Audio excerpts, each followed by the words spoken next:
Salam sejahtera saya ucapkan kepada para penonton yang sedang menonton video ini. Hari ini kami akan membincangkan bab 8 bahan buatan dalam industri, subtopik seramik dan bahan komposit.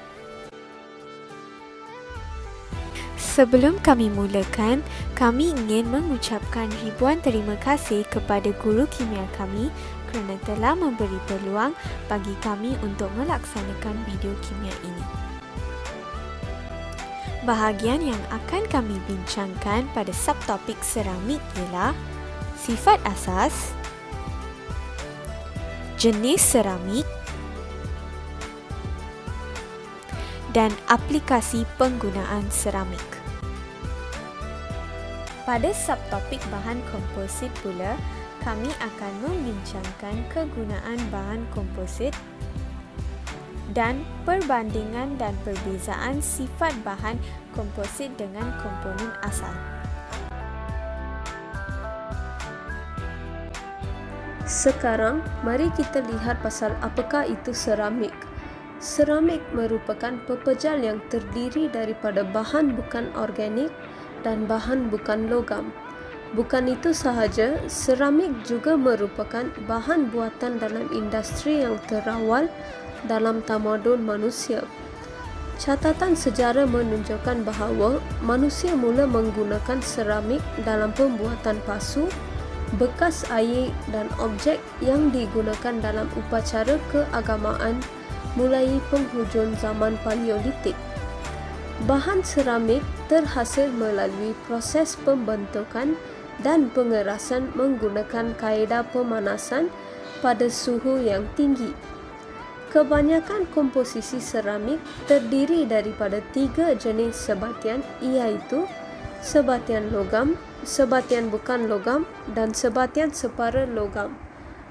Contoh bagi sebatian logam adalah aluminium oksida, sebatian bukan logam adalah titanium karbida dan bagi sebatian separa logam, silikon karbida. Kemudian kita akan lihat pada slide yang seterusnya, iaitu sifat asas bagi seramik. Terdapat beberapa sifat asas bagi seramik. Antaranya ialah rintangan haba yang tinggi, mudah dipecah, lengai terhadap bahan kimia, penebat elektrik, keras dan kuat dan penebat haba. Atom di dalam seramik diikat oleh ikatan kovalen dan ikatan ion yang sangat kuat. Oleh itu, seramik hanya dapat melebur pada suhu yang tinggi, keras dan tahan terhadap mampatan. Apabila dikenakan sesuatu daya, atom di dalam seramik tidak dapat menggelungsur di atas satu sama lain. Hal ini berlaku kerana atom-atom ini diikat dengan kuat dalam susunan yang tidak teratur. Tenaga daripada daya itu akan digunakan untuk memecahkan ikatan antara atom-atom. Oleh itu, seramik bersifat rapuh dan lemah terhadap regangan. Elektron di dalam seramik pula tidak bebas bergerak untuk mengkonduksikan elektrik atau haba. Seterusnya, tahukah anda bahawa seramik boleh dikelaskan kepada 2 kumpulan, iaitu seramik tradisional dan seramik termaju? Kalau tidak, mari kita lihat sekarang. Secara umumnya, seramik dibahagi kepada 2 kelas seperti mana yang dikatakan tadi. Mula-mula, kita akan lihat pasal apakah itu seramik tradisional.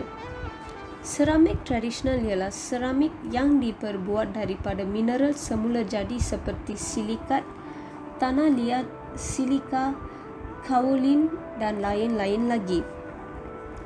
Tanah liat yang digunakan dalam pembuatan pasu seramik kebiasaannya ialah sebatian silikat semula jadi yang kaya dengan silikon dioksida. Tanah liat seperti kaolin, aluminium oksida, silikon dioksida dan air yang digunakan dalam pembuatan pasu pinggan mangkuk dan batu bata dikenali sebagai seramik tradisional. Bukan itu sahaja, seramik tradisional juga merupakan seramik yang dihasilkan dengan kaedah tradisional, iaitu melalui pemanasan tanah liat dalam relau yang bersuhu tinggi. Seramik tradisional juga mempunyai beberapa sifat. Antaranya ialah lengai terhadap bahan kimia seperti asid, garam dan air menjadikannya sesuai sebagai pinggan mangkuk, bekas air dan peralatan gigi. Selain itu, kuat dan keras. Sifat mekaniknya yang baik dan murah menjadikan jubin, bata dan konkrit digunakan sebagai bahan binaan rumah dan bangunan. Kemudian, tidak mengkonduksikan elektrik, menjadikannya sesuai sebagai penebat elektrik dalam sistem penghantaran elektrik berkuasa tinggi.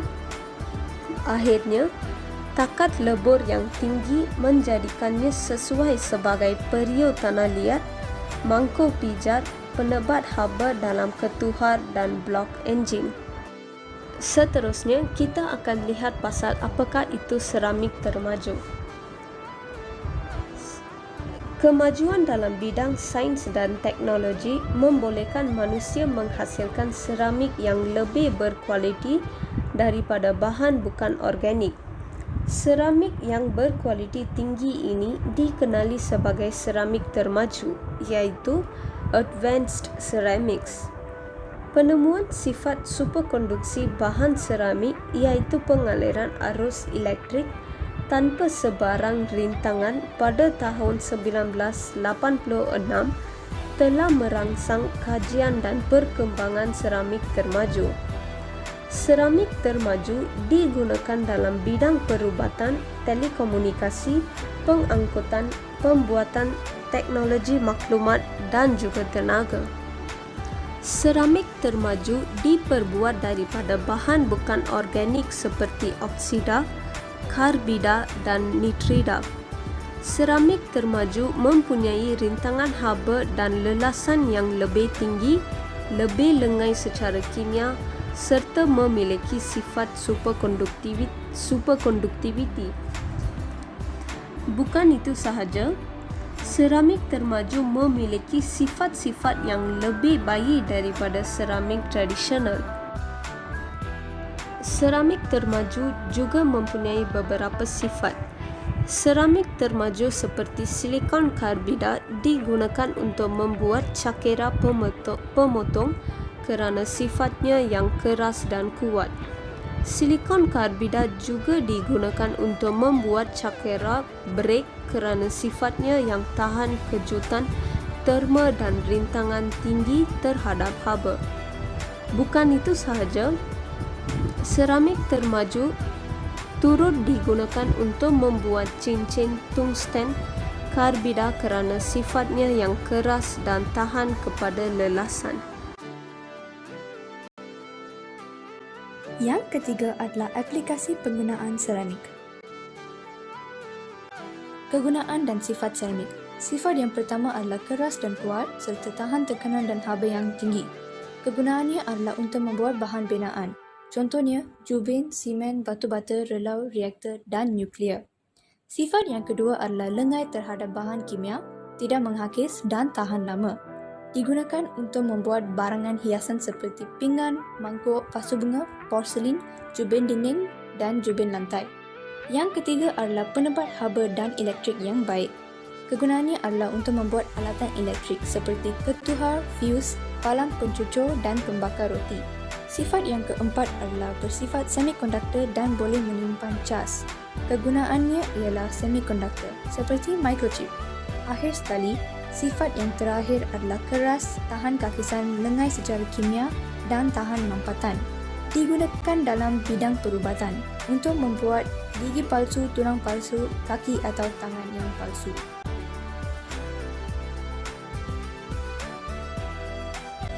Kegunaan dan sifat seramik.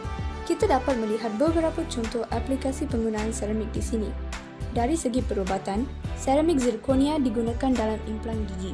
seramik alumina digunakan dalam pembuatan tulang lutut dan seramik digunakan di dalam mesin pengimejan resonans magnetik kerana memiliki sifat superconductivity.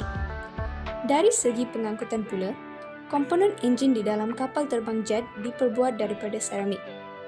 Akhir sekali, dari segi penjanaan tenaga, seramik digunakan sebagai bahan penebat elektrik di kawasan yang mempunyai volten yang tinggi seperti di kawasan stesen jana kuasa. Di sini, kita boleh melihat beberapa aplikasi bagi seramik. Enjin seramik tidak memerlukan sistem penyejukan.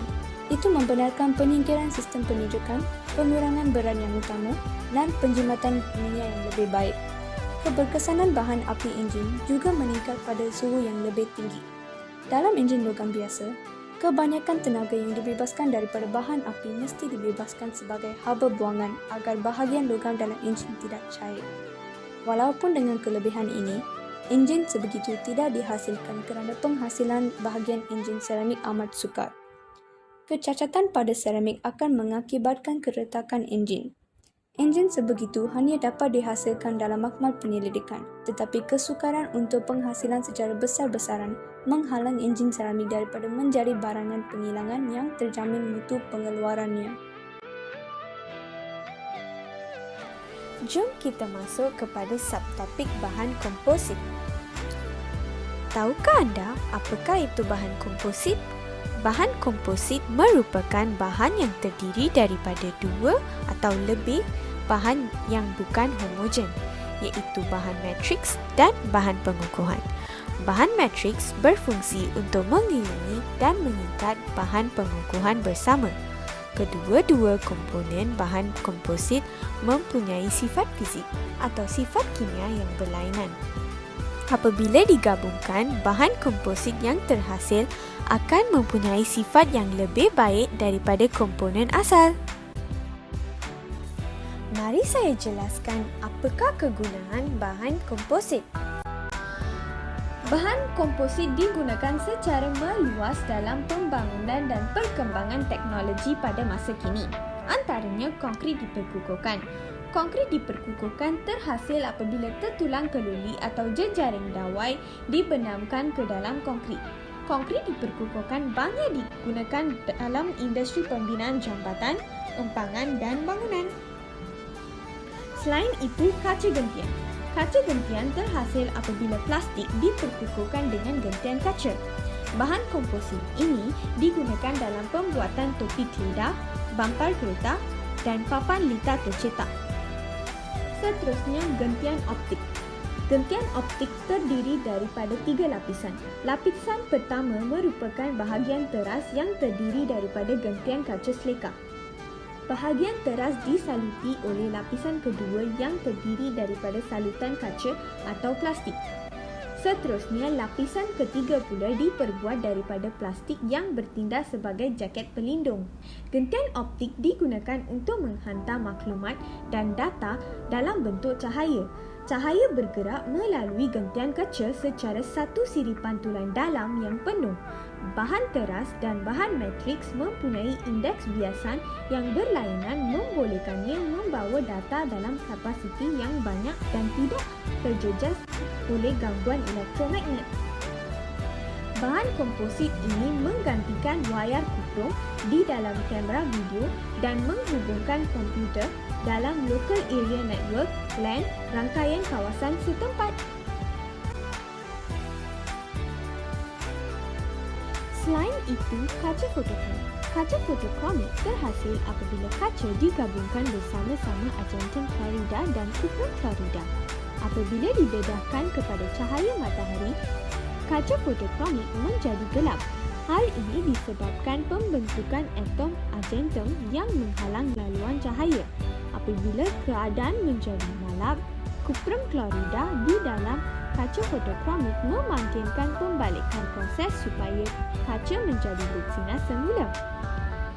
Kaca fotokromik melindungi pengguna daripada sinaran UV dan sesuai digunakan untuk membuat tingkap kereta, tingkap bangunan dan kaunter kamera. Akhirnya, superkonduktor. Superkonduktor seperti seramik, yttrium, barium, krypton, oksida merupakan bahan komposit yang memiliki sifat superkonduktiviti selain alloy. Superkonduktor ini digunakan untuk membuat elektromagnet, iaitu magnet superkonduktor atau supermagnet. Magnet superkonduktor ringan dan mempunyai daya magnet yang sangat kuat. Magnet superkonduktor digunakan dalam pemecut zarah dan terlibat di dalam peralatan mesin resonans magnet nukleus, nuclear magnetic resonance (NMR), serta mesin pengimejan resonans magnet, magnetic resonance imaging (MRI). Hari sekali, kita akan lihat kepada perbandingan dan perbezaan sifat bahan komposit dengan komponen asal. Bahagian ini merupakan bahagian yang terakhir dalam bab ini. Kita akan membandingkan dan membezakan sifat bahan komposit dengan komponen asalnya. Mari kita lihat.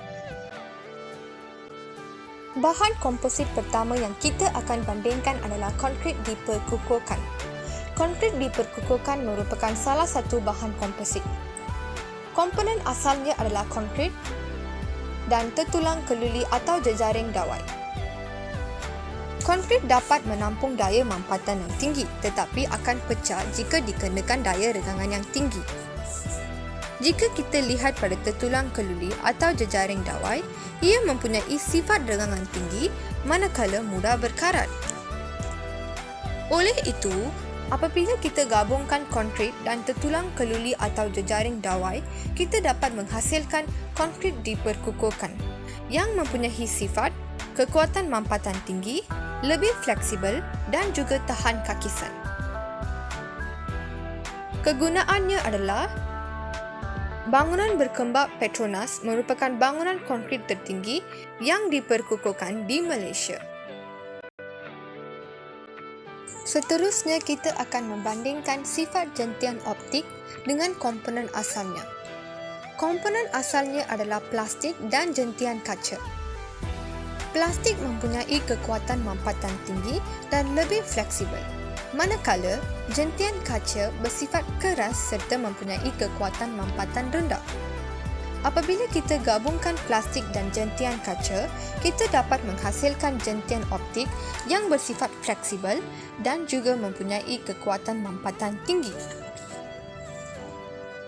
Kegunaannya adalah digunakan dalam kabel CCTV untuk kawalan keselamatan. Bukan itu sahaja, juga digunakan dalam kabel rangkaian komputer, telekomunikasi, tiub endoskop dan lain-lain. Selain daripada itu, kita juga akan lihat kepada kaca jentian.